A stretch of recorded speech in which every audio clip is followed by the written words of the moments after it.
Well, then I would like to invite our panel to the front. Please.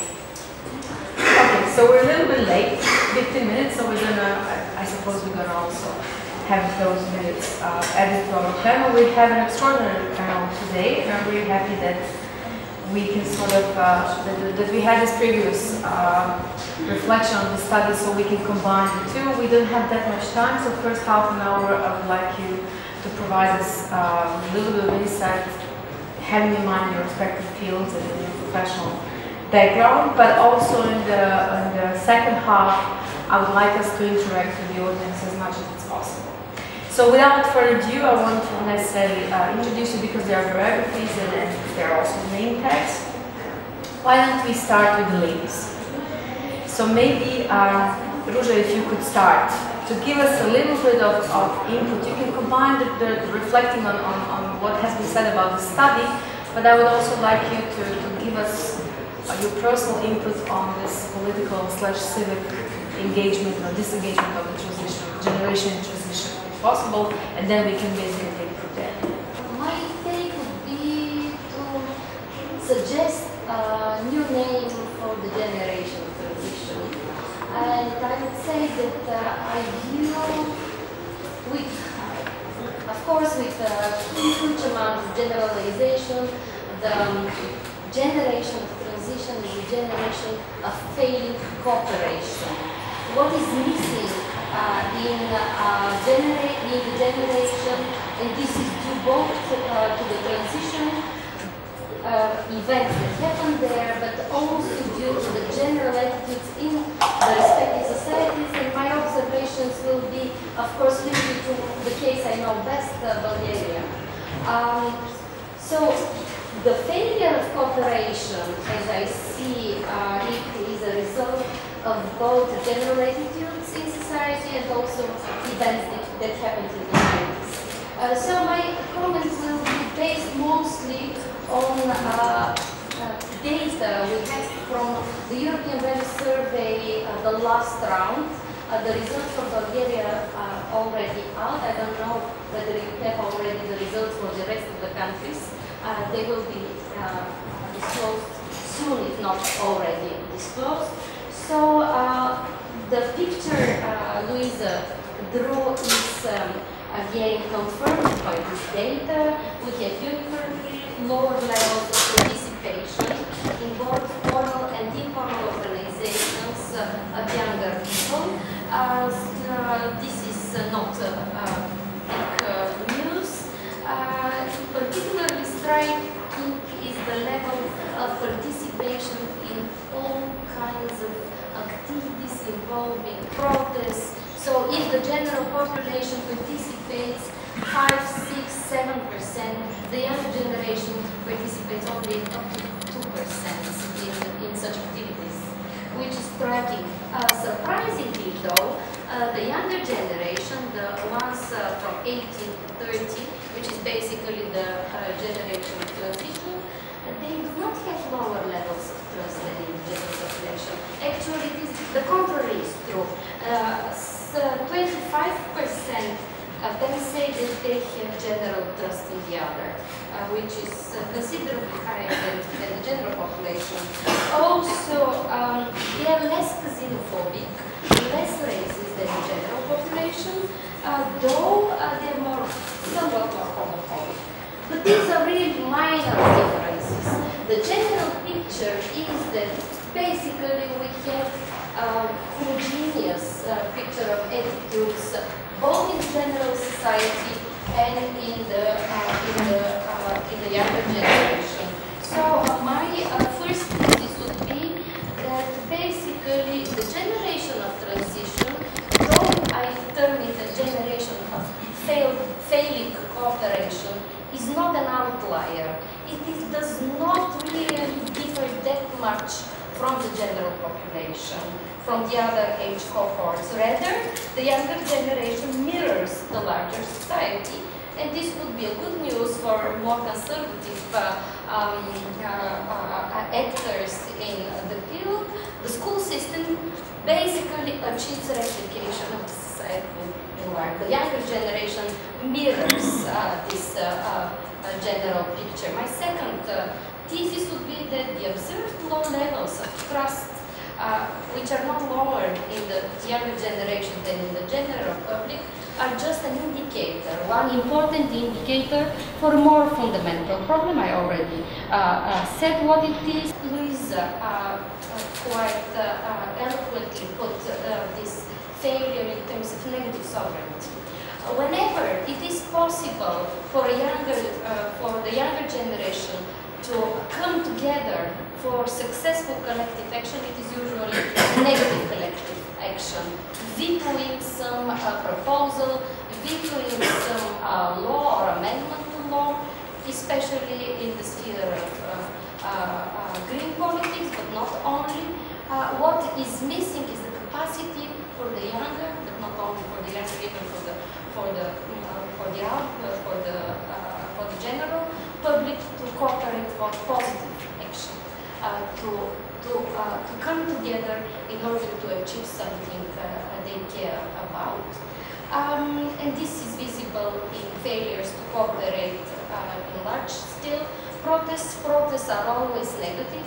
Very rarely younger people, but not only younger people, manage to mobilize for positive collective actions.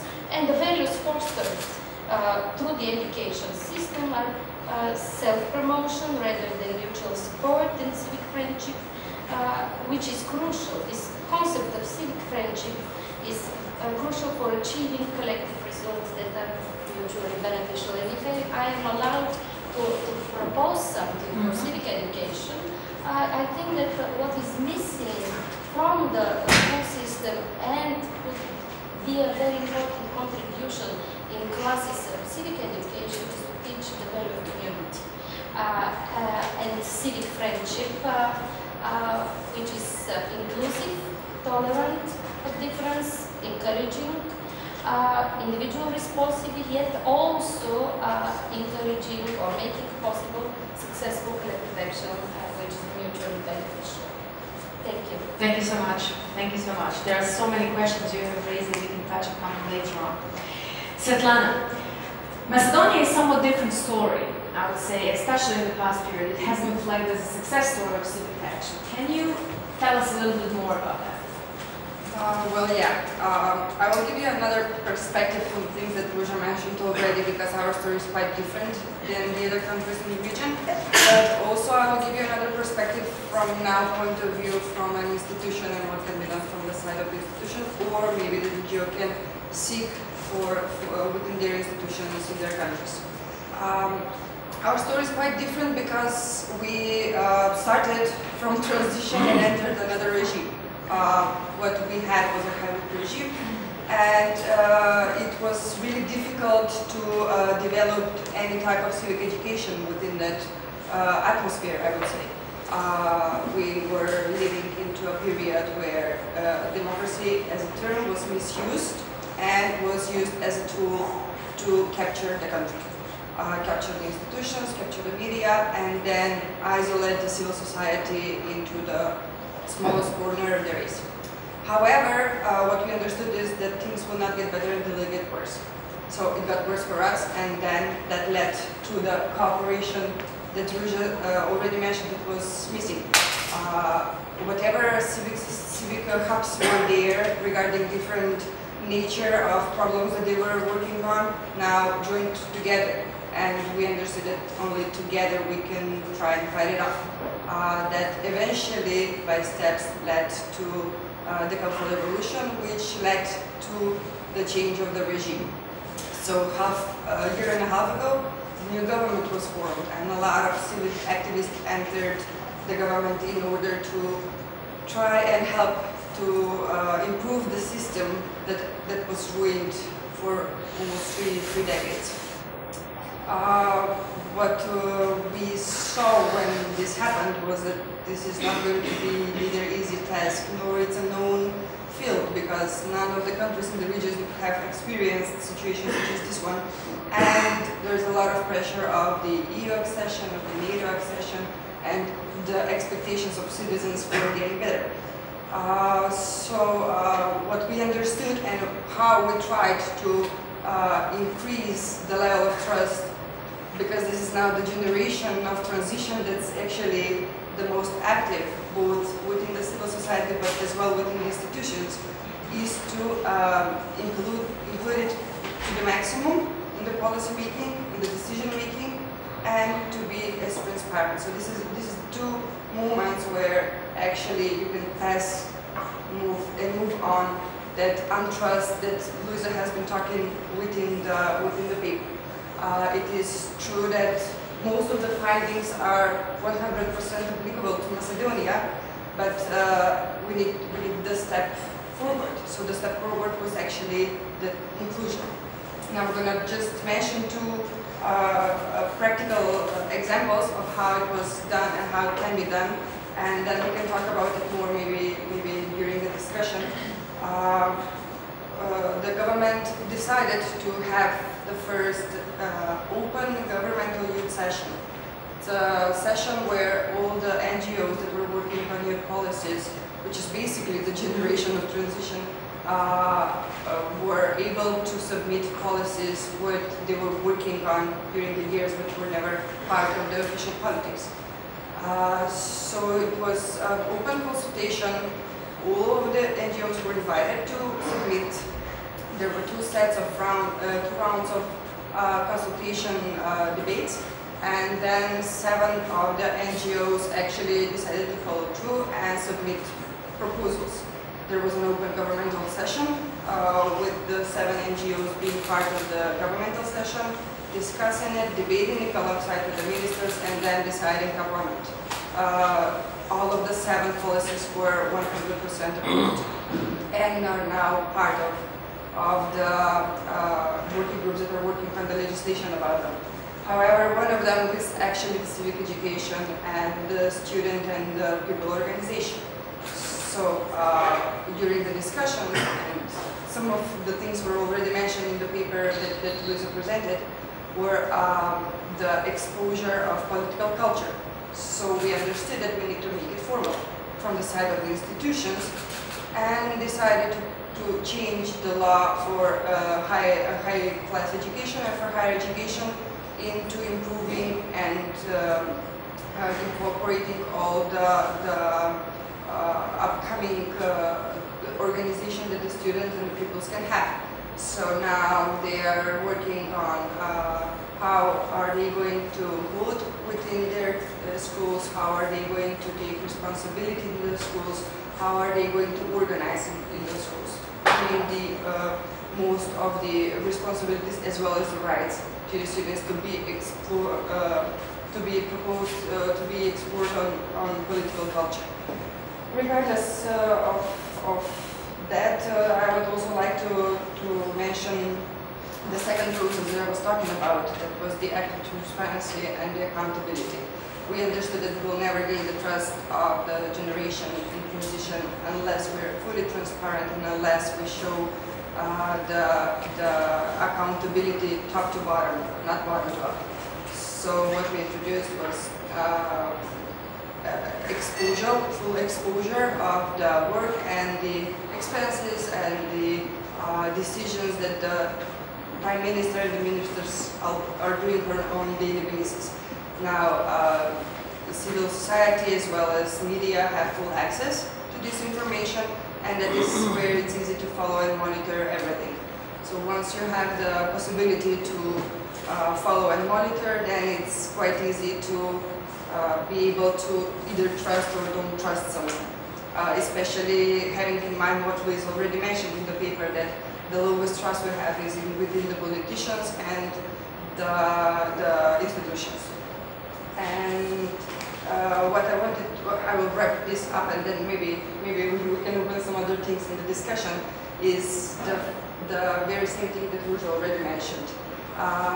Although this is looking really nicely from this point of view, this is still a very difficult process and requires a lot of cooperation, a lot of know-how transfer, a lot of know-how exchange, not only within the country, and when we say in the country, we mean between the academia experts and the NGOs and the institutions, but as well in the region.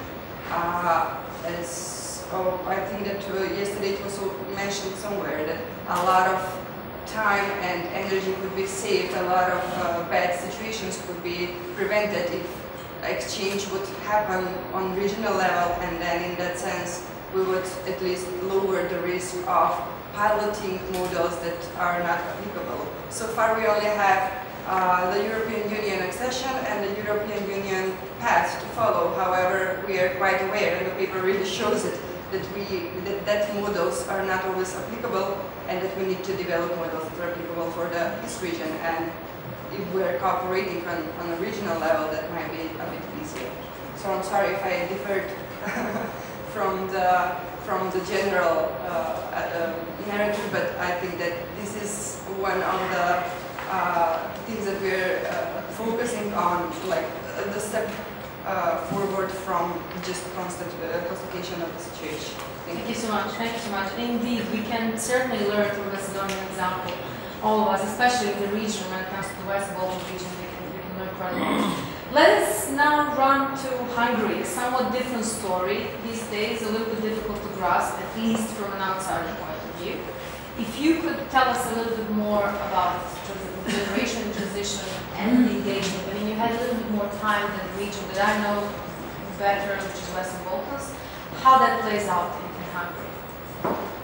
Thank you for the question. And well, I would have like 12 remarks on all of that, but let me stick to one point to kick in the discussion and some debate. There was this slide explaining us that in the cities you have the civic hubs, and in the countryside you have the desert of civic activity. I couldn't disagree more. I see your numbers. I see our numbers in Hungary. That practically, if you walk up to the 70-year-old lady in the village of 300 people and you ask her, are you active in any kind of civic group? She would say, oh no, terribly not. But she's organizing the singing group. She's perhaps doing together some sort of celebrations for Christmas, whatever, for the priest. Don't know. All the time when I'm going to the countryside, I'm positively surprised. I don't know how much we use the expression casino, but casino in Hungary and South Slovakia is used as a meeting place for discussion. There is a casino every month in villages of a couple of hundred to a couple of thousand people. They invite the chef who won the last reality show, they invite famous writers, and sometimes they invite me, or other guys talking about public whatsoever. It means if I ask them, are you active politically, do you take part in political discourse, or are you interested in public debates? Oh no, I'm not. But actually she's going, or he's going to attend these meetings, and he has an opinion most of the time, even when I'm talking about Russian disinformation. So there is a bias when we try to put our definition of civic activism on a population, on a general population.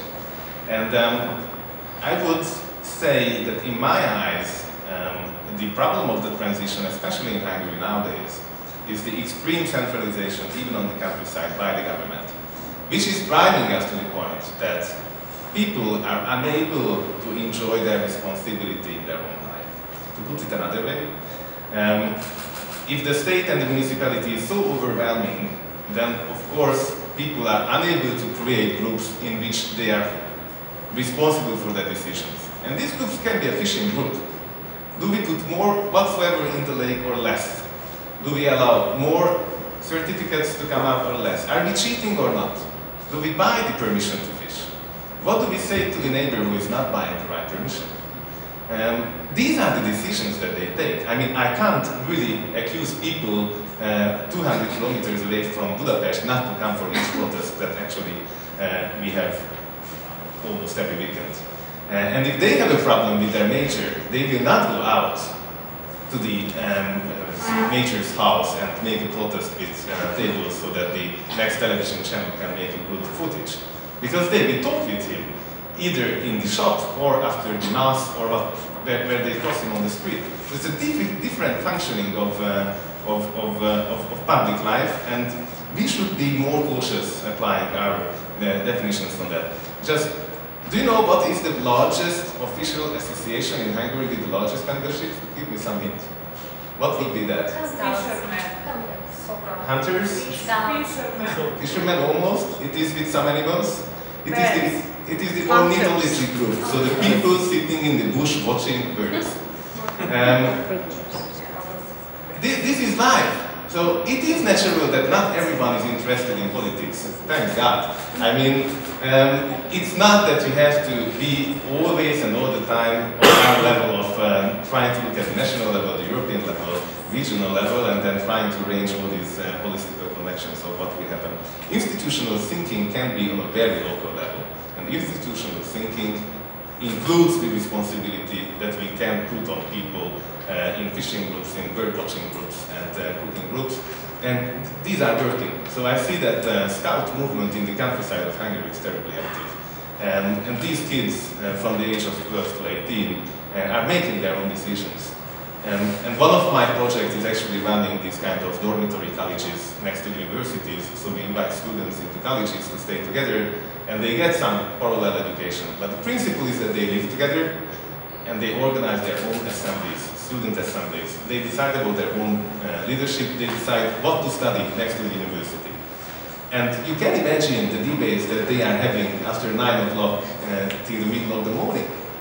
So this is the school of democracy. It's not always the protest in the capital and signing of electronic emails or sending it to the European Parliament members. I'm just coming from Brussels, so I have my goals.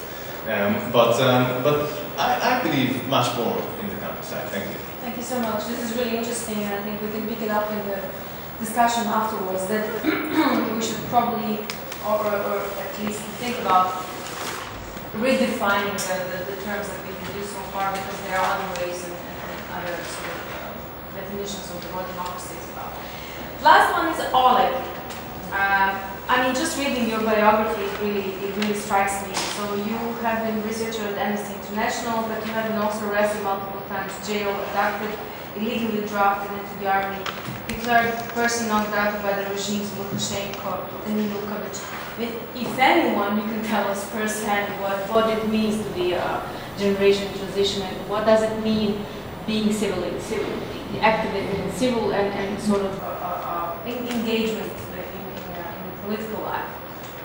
Thank you. Well, I can share my observations from Russia, which was not covered by the study, but a lot of findings of the study really sound familiar, and some do not, or I would think that there are exceptions to them. I'll try to be brief, and my observations will not be actually a coherent story. They will contradict one another. But this is life. For the past 7 years, I've been working very closely with civic activists in Russia. I've been running civil leadership school, and we have trained about 250 emerging civil leaders from all parts of the country and from all sorts of civic activism, including what the colleague has mentioned, so not just political groups. And today I looked at the list, and I found that 80% of these people were members of this generation, 1975 to 1995. So I would not say that this generation is lost or completely passive or doesn't participate in civic life. Maybe, on the other hand, it raises, begs the question, maybe this is why we have such a weak civil society, and that this cohort of people is currently in the active age, and they are the ones who should be organizing civic groups. I don't have an answer to that. Of course, especially in the case of Russia, which never really had a consolidated democracy, and whose affair with democracy, with electoral democracy, was quite short and ended badly. This generation is also a generation of disappointment and a generation of learned helplessness, because these people, a lot of these people saw what happened in the 90s as an experiment of trying to build a Western-style democracy as they saw it, and this experiment failed.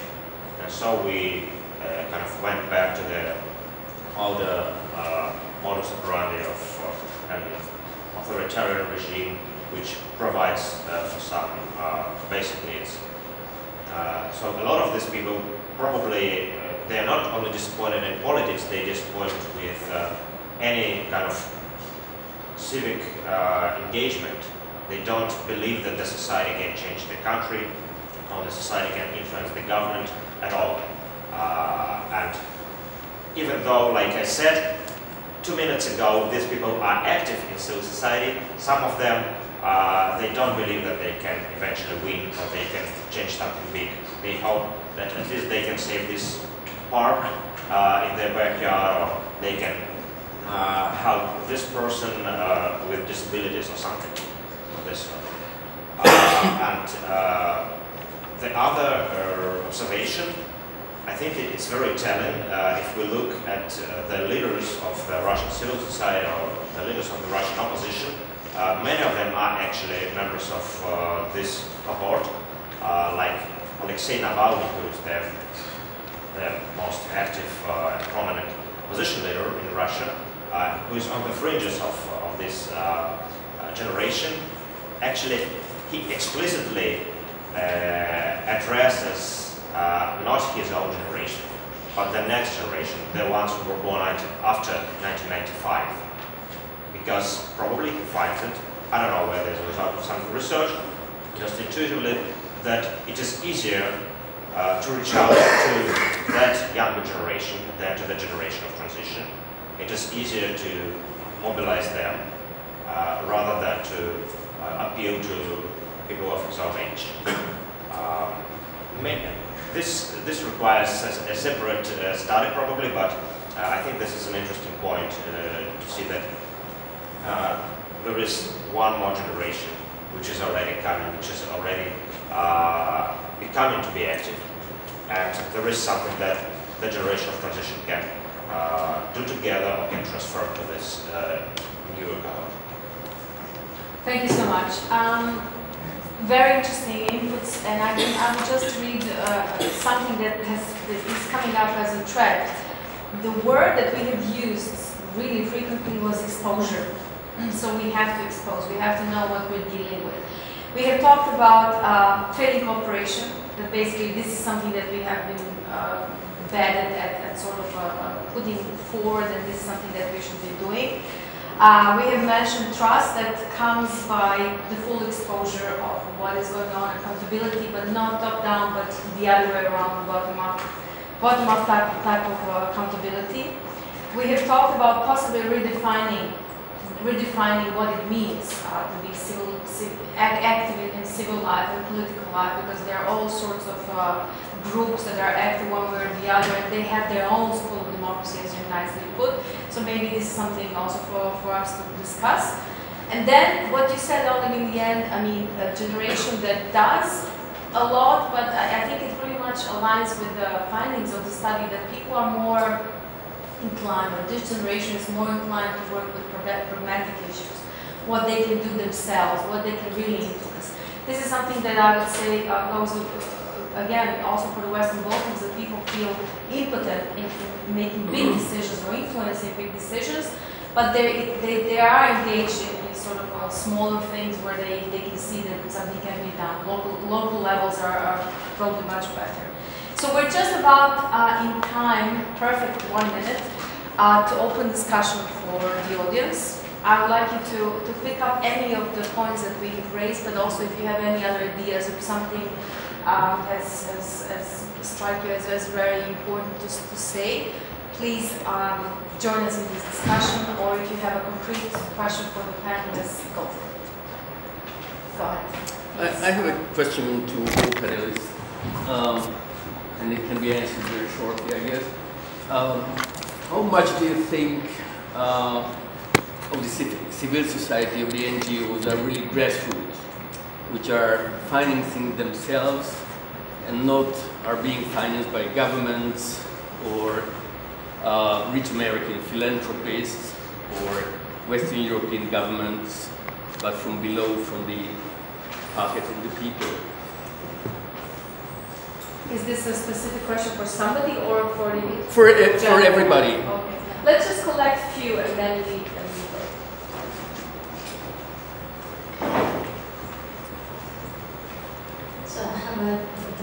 like, what is your recipe for generation which is eager and is ready to unite for some local things, but is still reluctant to unite for some national or like general things? What's your recipe? Sorry, if you could just introduce yourselves. Estonia, Borsha, Ukraine. Thank you. So what is the recipe to move ahead with? Okay, hello. My name is Smilova. I come from Bulgaria. I work in the energy sector here. And I would like to pick on what actually our colleague from Hungary has said, just because, especially when you scratch the surface of like participation, it actually looks that on the local level, things are more promising.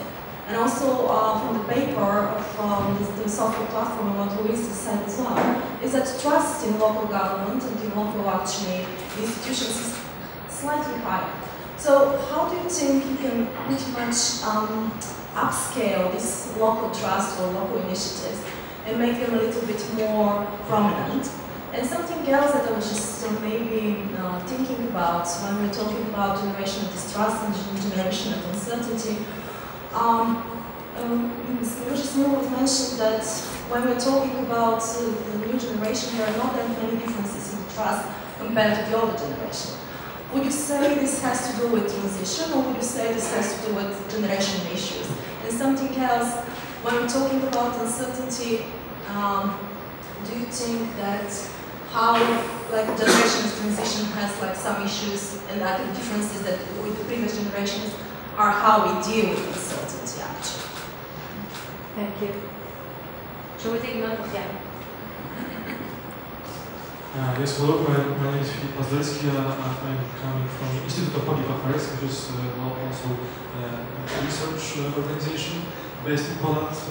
And I have a privilege also to conducting a research on this young people. Actually, it was done with colleagues from Hungary, Bulgaria capital, and from Slovakia. So I can confirm, also based on my own research, your findings. That basically the youngest members of our societies are the least interested in especially in the traditional politics, as from Hungary, as already said. They are also distrusted the most to the traditional politics, but also to the traditional media as well. They are not following, they use only mostly Facebook.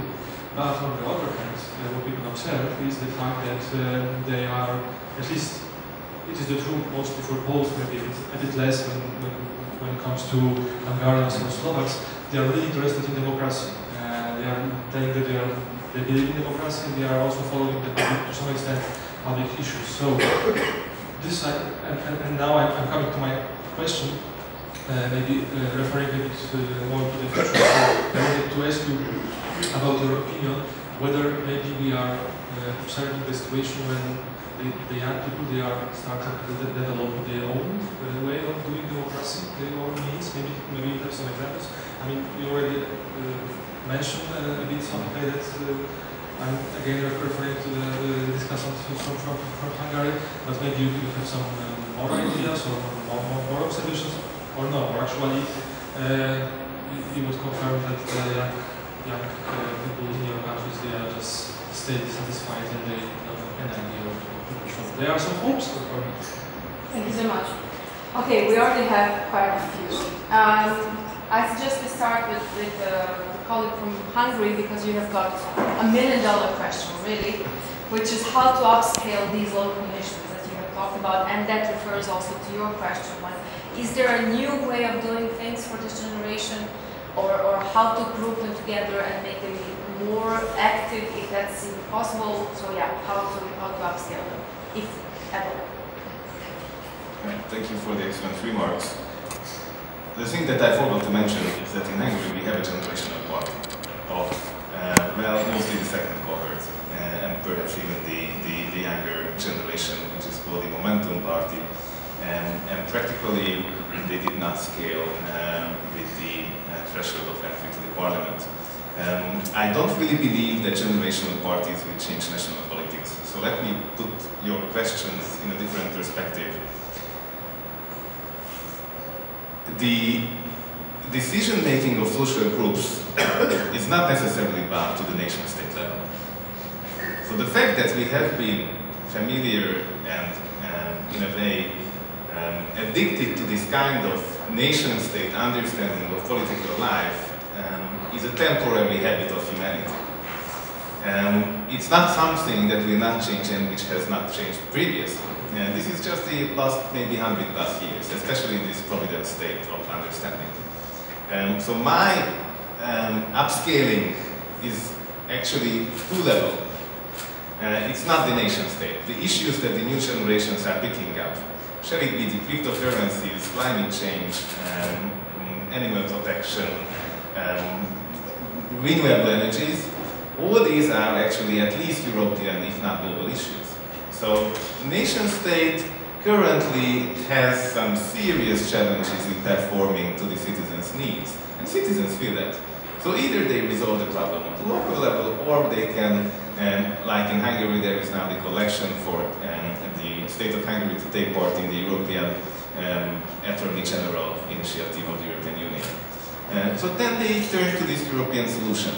And this is very normal, and I expect this to be the trend in the future, especially with the young generations coming in, that this historical attachment to the concept of the state on the national level is not a must.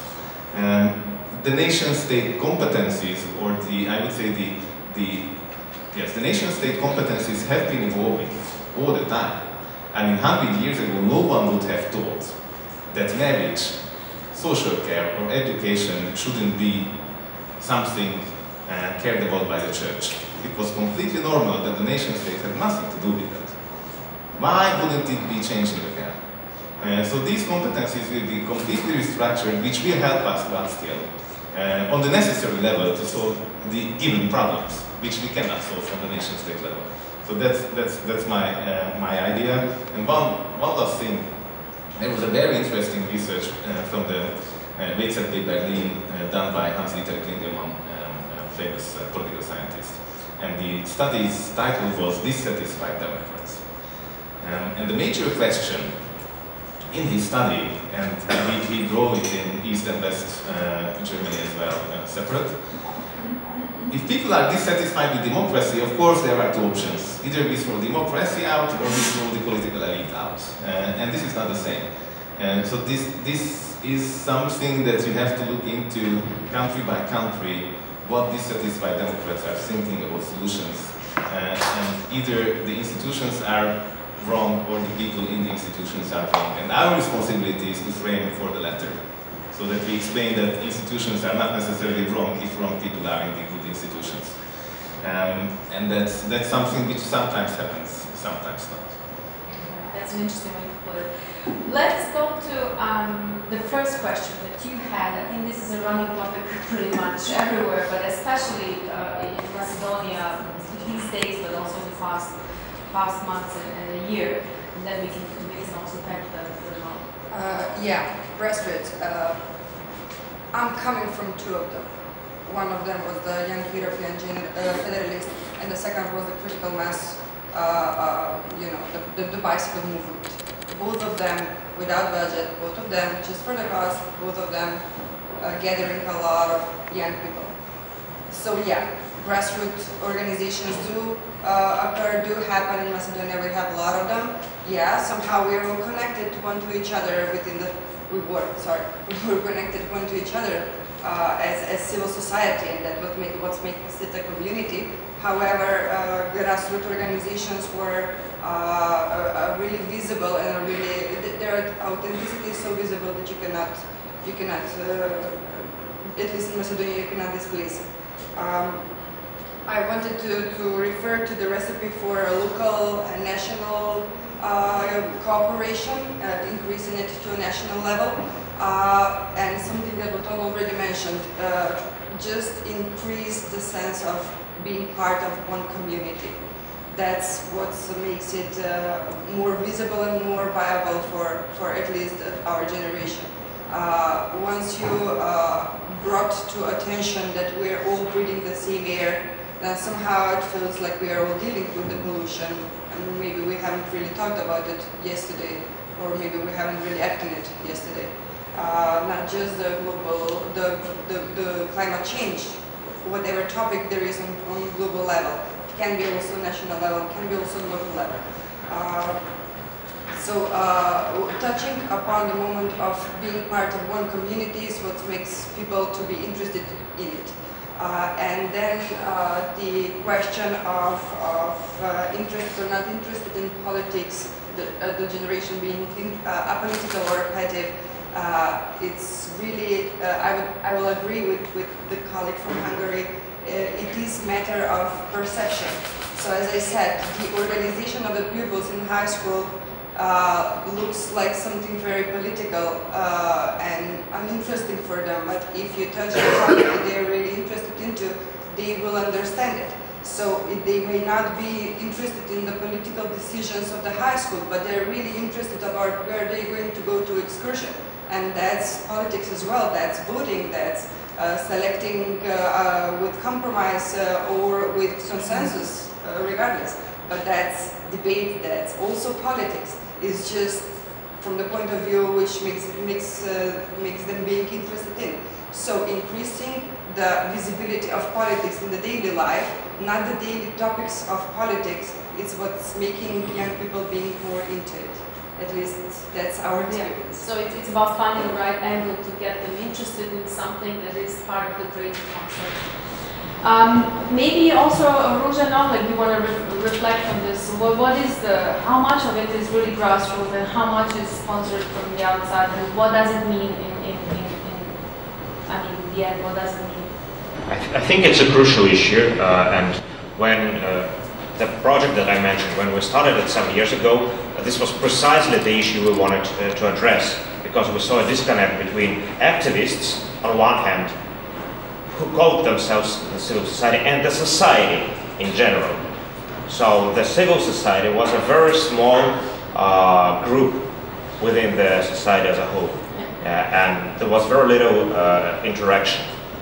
I think the situation, the problem is still there, and it's still very big. It's still one of the biggest problems I think we have, apart from the government.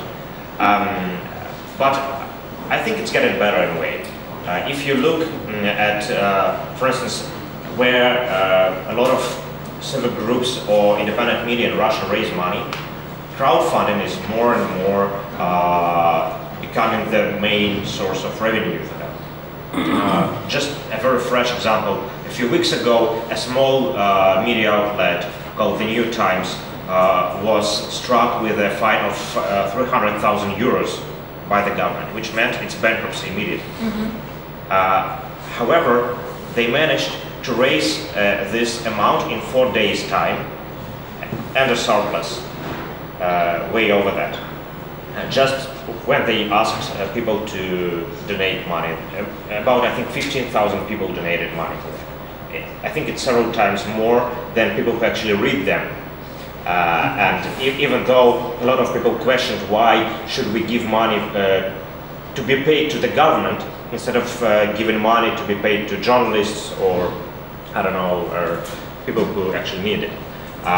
So it does work. I'm not mentioning again Navalny and many other initiatives who have been able to live on crowdfunded money for years and years. So it's not really that bad. A lot of people are prepared, if not to participate actively in the civil society, but to support those who participate. And on Solomia's question, if I can jump to that, sure. About the recipe, I'm afraid I don't have an exact recipe for that. If I had, probably I would be doing something very different.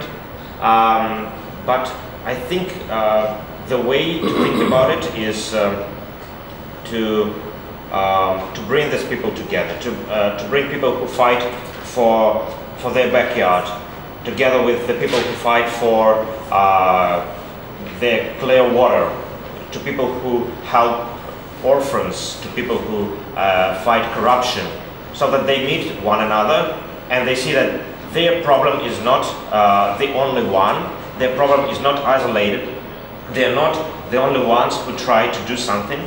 but there are some systemic issues that have to be addressed as well. So building these bridges, helping create some sort of solidarity among members of the civil society, I think is a slow but eventually an effective way to deal with it. Thank you so much. This is super interesting because it basically gives us a completely different life. This generation, unlike our parents, has a unique access to technology that has to be encountered in discussing this generation to begin with. Ruzha, can you also touch upon this? Yeah, clearly very important issue. Sure. I'll start with the grassroots NGOs and the problems that were raised with funding.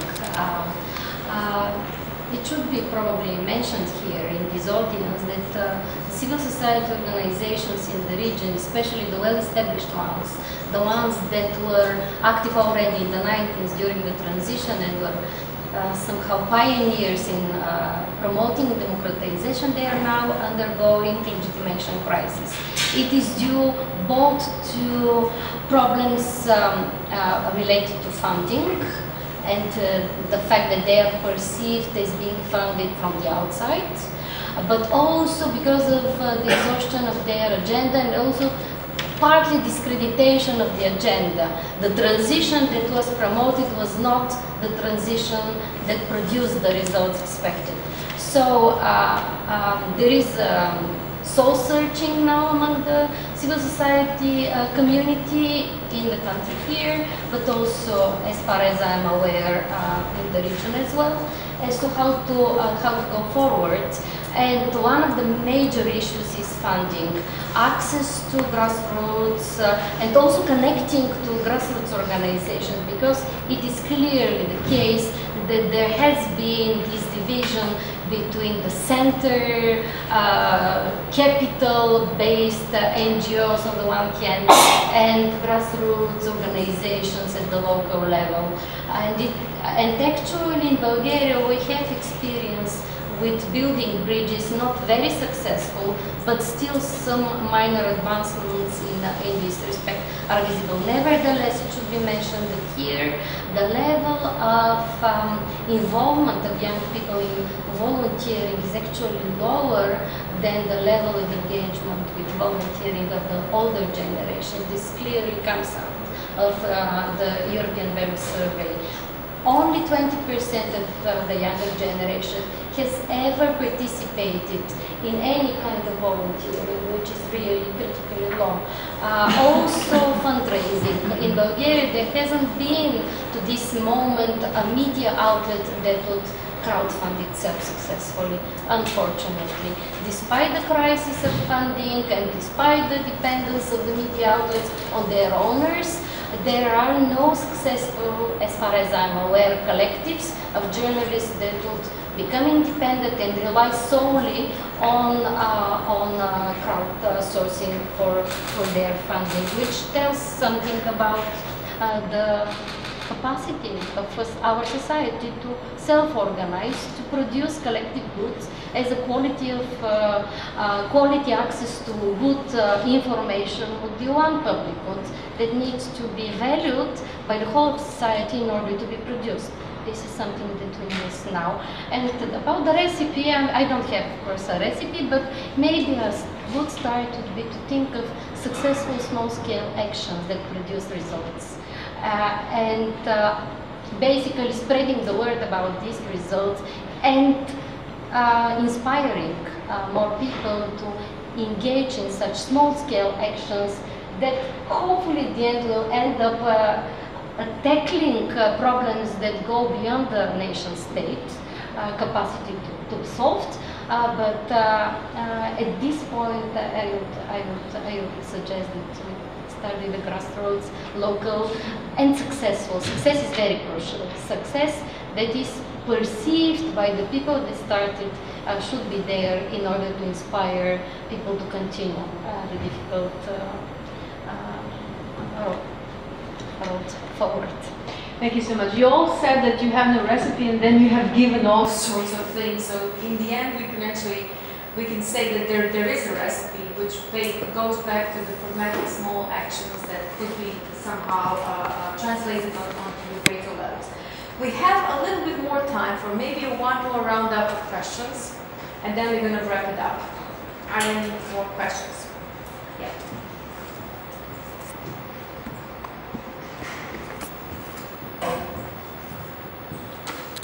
So, hello, I'm Kozlovsky from Bulgaria, and we're talking about trust, yes? And we want to have trust in each other generally, but still, on the other hand, we have the misinformation on the media, we have the bad news of mass slaughters and something like that. So how do we deal with all this media stuff that maybe intentionally or not makes people distrust each other?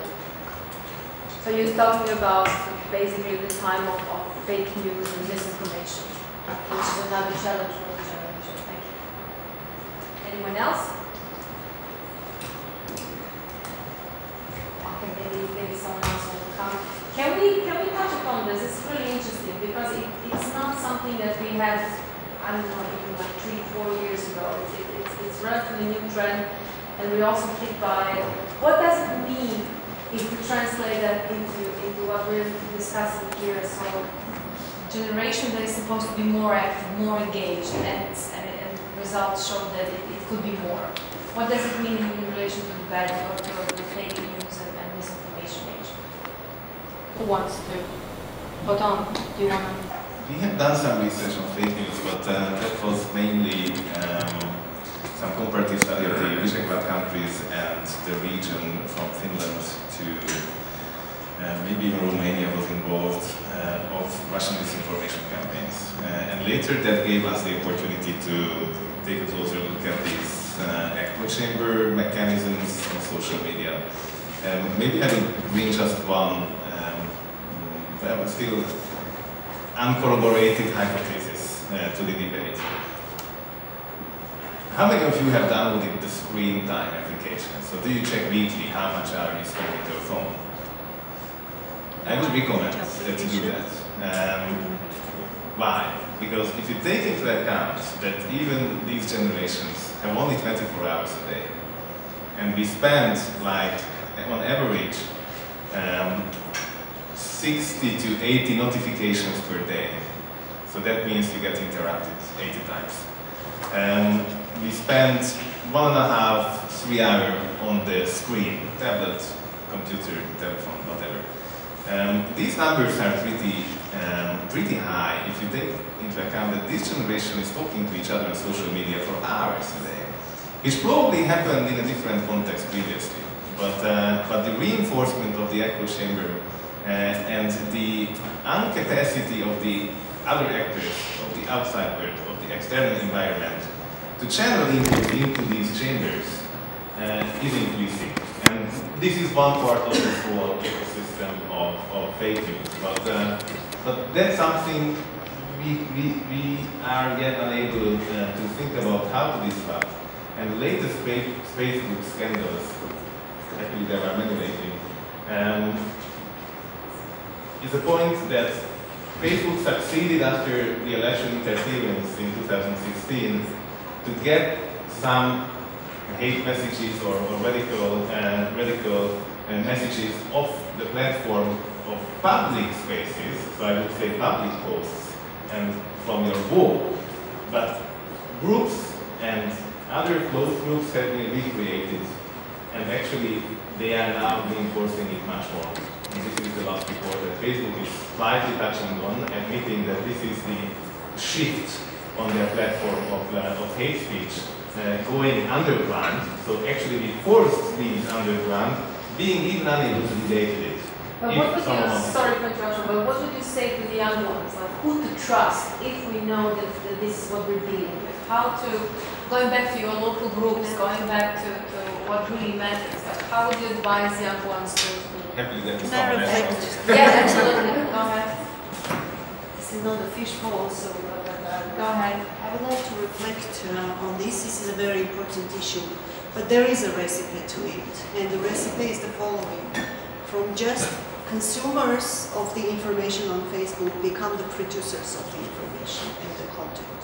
And that's very easy, because you don't need professional journalism today to put something on Facebook. And especially for civic activists, people who have something to say, even if this something to say is the fake news that you have caught, okay? Because not everybody is able to analyze the fake content, but there is ways to teach them as well, and it's there's 3 questions you usually ask when you read something. Who is behind this? Who is funding this source? And what is the objective? What are they trying to achieve? And of course, in every of 80 notifications, you cannot ask all these questions, but becoming producers of the content that you want and spreading the information that you trust in your circles of trust. In Armenia, for example, going back to the grassroots, we have established the so-called, we do a lot of media literacy for the young citizen groups. And media these days has become very easy as a civic engagement tool, because you can just teach people how to write with maintaining all the democratic norms, free of hate speech, free of any unjustified information, etc. So when you teach people to write, activists come up and they become the producers of the content. So yes, there is a recipe, become the one who produces the citizen media, and trust yourself first, and then people will start trusting yourself, and you will get the information from the trusted sources. Thank you.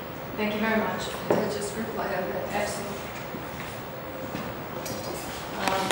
True, but be prepared for the next step. Your personal credibility will be attacked 24 hours a day. And yes, this is one of the recipes that was attempted.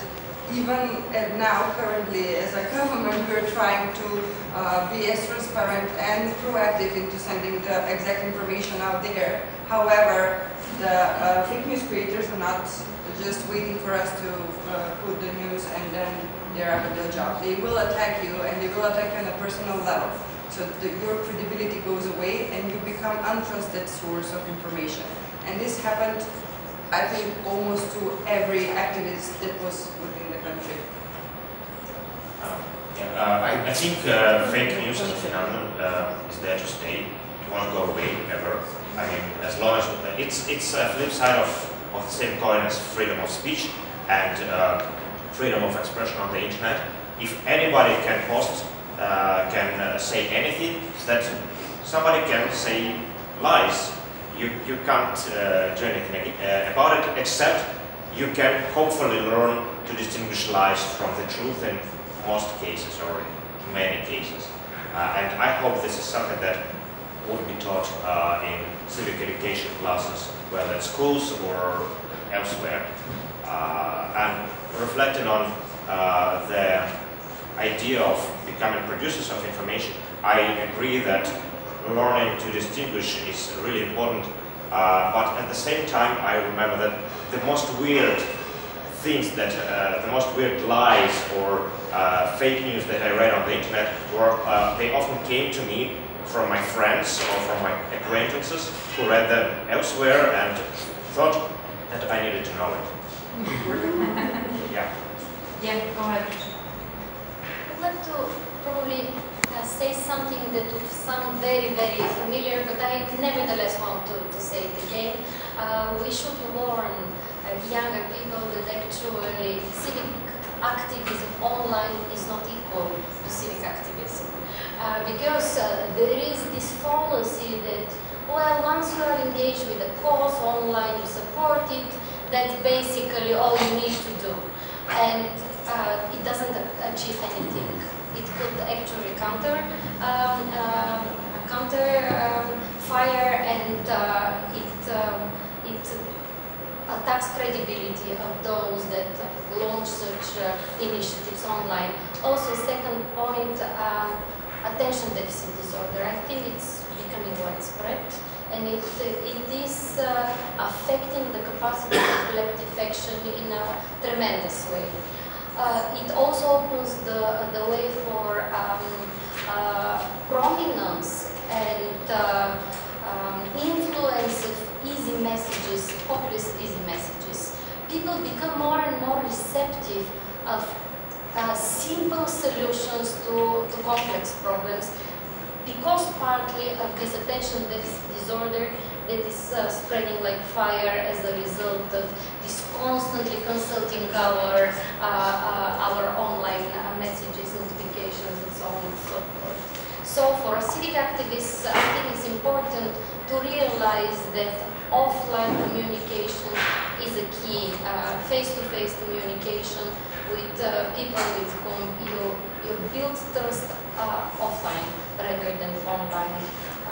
I think that online activism has seen its heyday, and we must realize its limits and its limitations. Thank you very much, and I would like to wrap it up with this, because this is, I think, a strong message also for this generation, but also what we're seeing in the future, because it's going to be really hard. This is a global challenge to sort of detach yourself from 80 notifications a day and start thinking yourself what can be done. Maybe even go back to these like small communities and thought through what can be done on a very, very local level that can be translated at a greater level. We can continue this conversation over coffee, because now we have exactly run out of time. Yeah, and thank you so much. It's been a really good panel. Thank you.